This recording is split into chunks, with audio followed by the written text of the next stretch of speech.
সারা বছর ধরেই বিশ্বের বিভিন্ন দেশের সাথে ভারতের বিভিন্ন সময় সৈন্য মহড়া বা মিলিটারি এক্সারসাইজ হয়ে থাকে। সেই রকমই গত 24শে ফেব্রুয়ারি থেকে আমেরিকার সাথে ভারতের বজ্রপ্রহার মিলিটারি এক্সারসাইজ শুরু হয়েছে, যেটা আগামী 16ই মার্চ পর্যন্ত কন্টিনিউ হওয়ার কথা।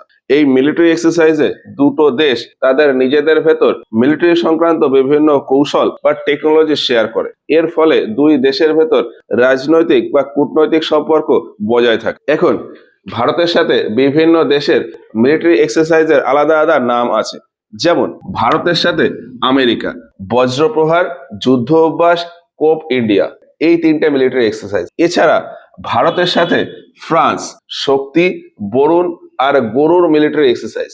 এরপর ভারতের সাথে ইউকে বা ইউনাইটেড কিংডমের অজেয়, কোঙ্কন আর ইন্দ্রধনুষ মিলিটারি এক্সারসাইজ। ভারতের সাথে রাশিয়ার ইন্দ্র মিলিটারি এক্সারসাইজ।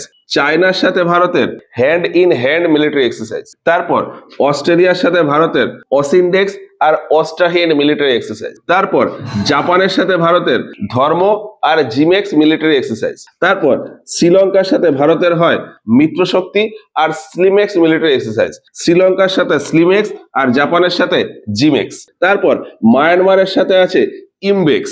মায়ানমারের সাথে আরো একটা আছে ইমকোর।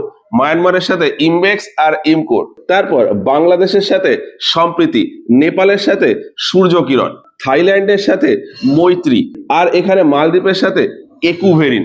এইরকমই বিভিন্ন দেশের সাথে বিভিন্ন মিলিটারি এক্সারসাইজ হয়। এখন দুটো দেশের ভেতর এই মিলিটারি এক্সারসাইজকে বলা হয় বাইল্যাটারাল মিলিটারি এক্সারসাইজ।